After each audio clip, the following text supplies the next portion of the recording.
If you're over 60 and you've stopped masturbating, listen closely, because what I'm about to tell you might shock you. Most men your age are silently losing one of the most vital functions that keeps their body alive, their mind sharp, and their spirit connected.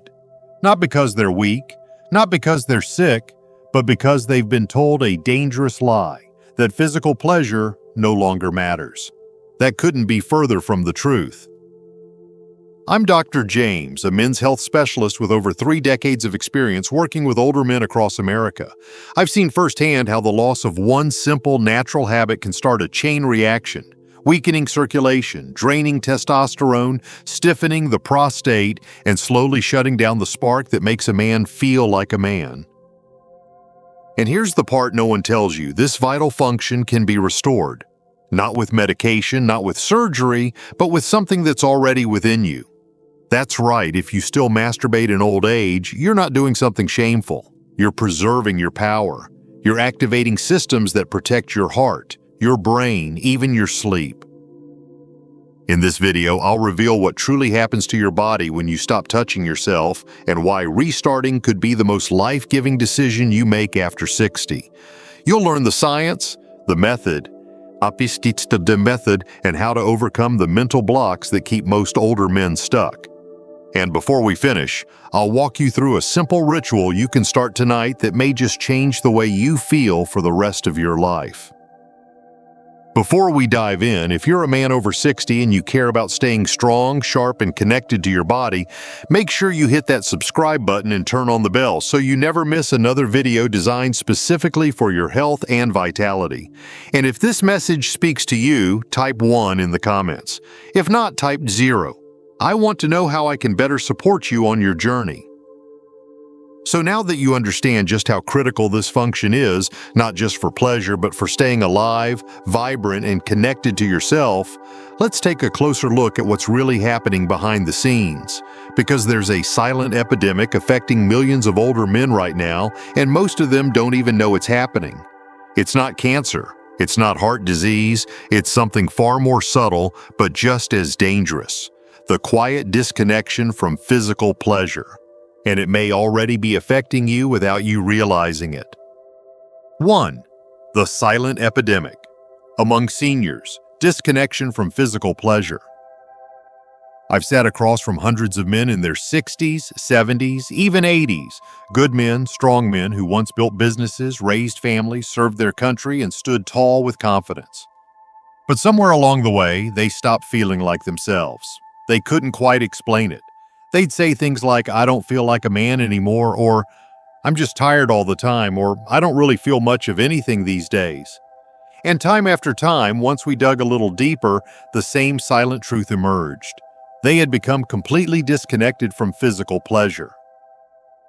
This epidemic isn't something you'll hear about on the news. It's quiet. It creeps in slowly. First, you stop touching yourself because it feels awkward or unnecessary. Then you stop thinking about intimacy altogether. Your body starts to feel more like a machine you're trying to maintain, not a living, feeling part of who you are. And little by little, that spark fades. For many men, especially those who grew up in times where sex and self-pleasure were taboo, there's been a lifetime of shame attached to the most natural part of being human. So when age sets in and erections become less frequent or sensation dulls, they take it as a sign to give up, to retreat quietly into the background of life. But here's what most don't realize. When you stop connecting with physical pleasure, your brain begins to interpret that as a signal that you're done living fully. And that changes everything: your hormones, your circulation, your mood, even your willpower. Physical pleasure, especially as we age, isn't a luxury. It's a biological need. It reminds your body, "I still matter, I'm still alive." Without it, systems begin to shut down. Not in dramatic ways at first, but slowly, subtly, until one day you don't recognize the man in the mirror. The color fades, the energy dips, and you're left wondering what happened. I've watched men come back from that edge. I've watched them reawaken that connection, not with shame, but with intention. And the difference? It's night and day. They sleep better, they smile more, they walk taller, and most of all, they feel that spark again. the one that says, "I'm not done yet." But here's the question most never think to ask. What if that small act of reconnection, that simple daily spark, could actually help you live longer and better? That's exactly what we're going to explore next. Because the link between masturbation and longevity is not only real, it's one of the most overlooked health secrets in men's aging. Let's talk about why this matters more now than ever before. If you're still here and this message is resonating with you, type the number 1 in the comments to let me know you're still walking this journey with me. Now let's keep going. What I'm about to share in point number 2 may shift the way you see your body forever. 2. Why masturbation after 60 is critical for longevity. I want to speak to you now, not just as a doctor, but as a man who has walked this journey alongside thousands of others. When we think of longevity, we often imagine exercise, diet, blood pressure, and cholesterol numbers. Those matter, but there's one critical piece that's often left out, and it's one that makes many older men uncomfortable to talk about. That piece is self-pleasure.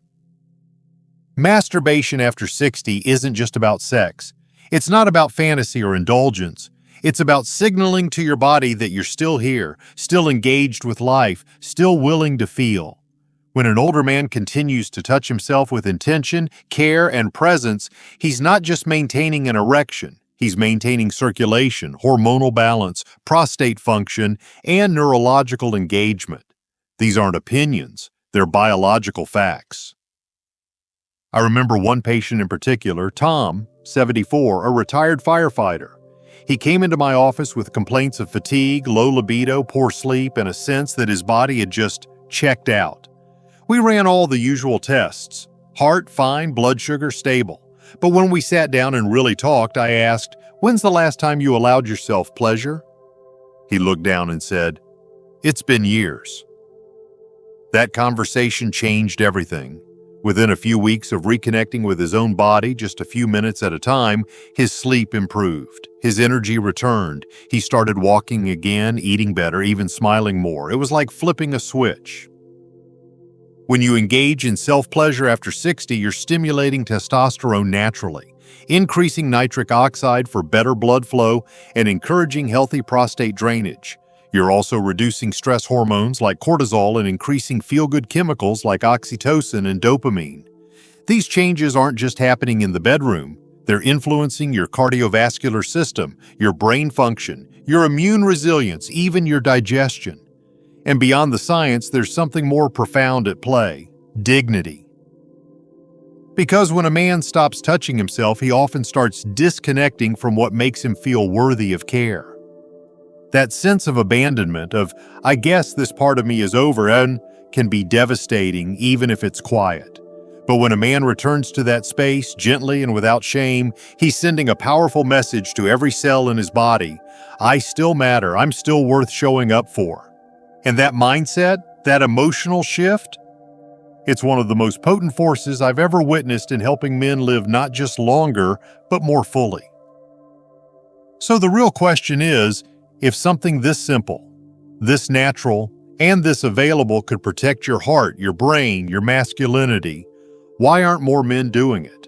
Well, the answer lies in something far more dangerous than aging: the myths and lies that have been quietly stealing men's vitality for generations. And that's exactly what we're going to confront next. 3.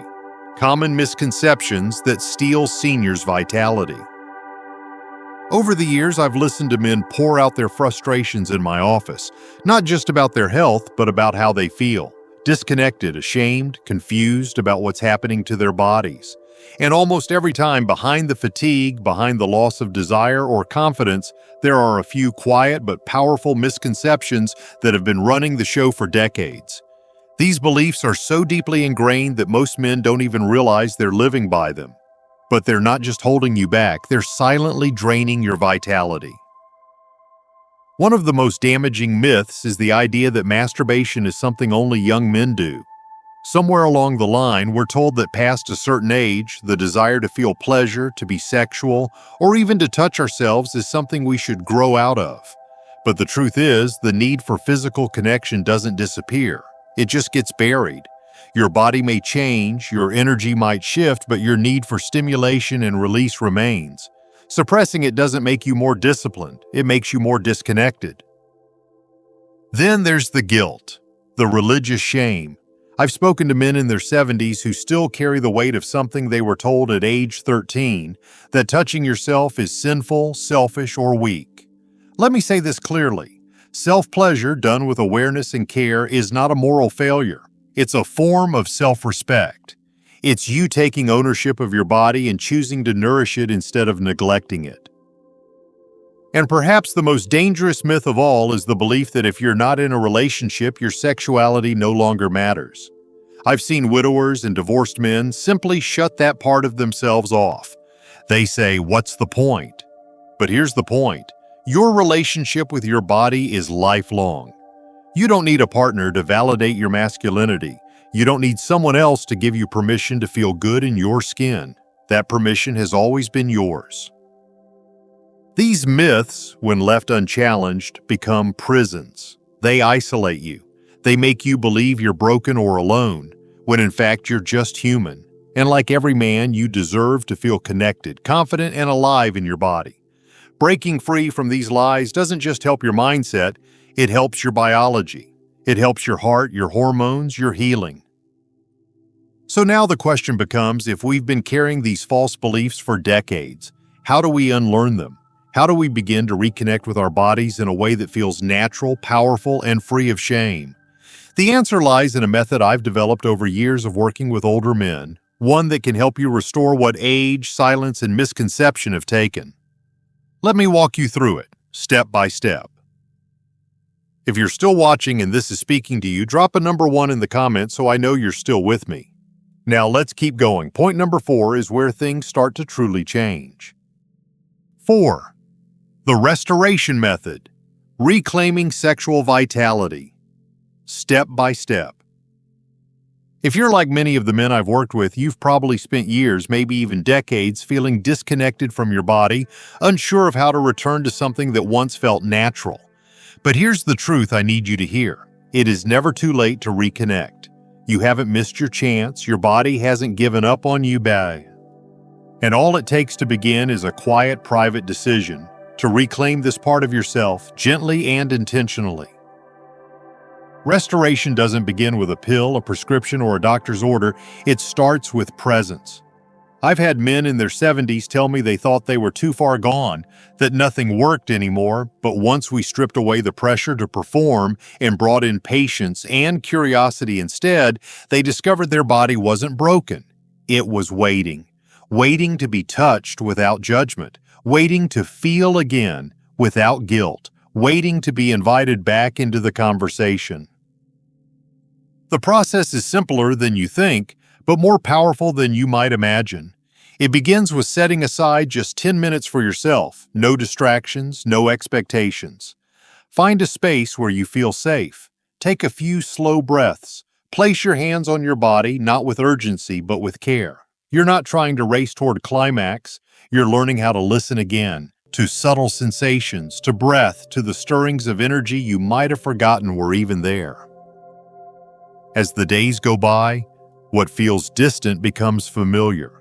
You begin to notice warmth, then maybe arousal, and eventually something deeper, confidence. You begin to trust your body again. You look in the mirror and feel less like a stranger. You carry yourself differently.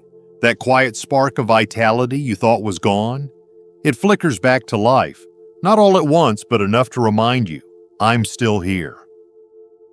I'll never forget one man, Howard, 81, who said to me after just a few weeks of reconnecting with his body, "Doc, I feel like I've come home." That's what this is about. Not just feeling pleasure, but reclaiming your sense of self, of dignity, of wholeness. So no matter how long it's been, no matter what doubts you carry, I promise you this, your body remembers, and it wants to meet you again on your terms. Now, you might be thinking, that sounds great, but I've tried before and it didn't work. What if I can't feel anything? What if it's too late for me? Those fears are real, and you're not alone in them. But what most men don't realize is that the biggest obstacle isn't physical, it's emotional. And in just a moment, we're going to explore exactly how to face those inner blocks and move through them so you can succeed, not just start. 5. Overcoming challenges. What to expect and how to succeed. By the time most men consider reconnecting with their physical selves, they've already been carrying years of doubt, shame, and silence. That weight doesn't just fall away overnight. I've seen men try, hesitate, and stop. Not because their bodies failed them, but because their minds did. So let me say this clearly. The most difficult part of reclaiming your sexual vitality isn't physical. It's emotional. And that's exactly why it's so powerful when you do it anyway. The first challenge many men face is awkwardness. You may feel silly or unsure, especially if you haven't touched yourself in a long time. That feeling is normal. You're stepping into unfamiliar territory, but what you're doing is deeply human. With time and patience, what starts out feeling strange becomes natural again. I've had men in their 70s tell me, I felt ridiculous the first time, but by the 4th or 5th session, I felt like myself again. Then there's the fear that nothing will happen, that the body won't respond, that you're past the point of no return. But response isn't just about erection or climax, it's about sensation, connection, even emotion. Some men feel grief come up, others feel joy, and some feel absolutely nothing at first, and that's okay too. What matters is that you keep showing up. The body is wise. Sometimes it just needs time to trust you again. Another common obstacle is guilt. Maybe you've been told this is wrong, maybe you believe it's selfish, but think of all the things you've done for others. Your family, your partner, your career. When was the last time you did something for yourself just because it makes you feel alive? This isn't about lust, it's about healing. It's about telling your nervous system, I still belong here, I still have purpose. And finally, there's the belief that you have to do this perfectly. You don't. There's no scorecard, no standard, no need to perform. All that matters is consistency, curiosity, and kindness toward yourself. The men who succeed aren't the ones who get everything right. They're the ones who keep showing up, especially on the days it feels hard. You're not broken, you're rebuilding. And with every small act of attention you give to your body, you're rewriting the story that age has to mean decline. Now, if you've made it this far, you already know something powerful, that your body still holds potential, that pleasure still has a place in your life, and that age is not the end, it's just a different chapter. But what happens when you truly commit to this journey? What does your life start to look like when you stop giving up on yourself? Let's bring it all together, and I'll show you exactly what's possible when you make this shift. Conclusion: most 80-year-olds lose this vital function. If you still have it, you're aging in reverse. If you've come with me this far, you already understand what most men never realize. That physical pleasure isn't just something you enjoyed in your youth, it's something your body still needs today. You've seen how disconnection quietly chips away at your energy, how myths and shame rob you of your strength, and how a simple private act like self-pleasure can truly restore your vitality from the inside out.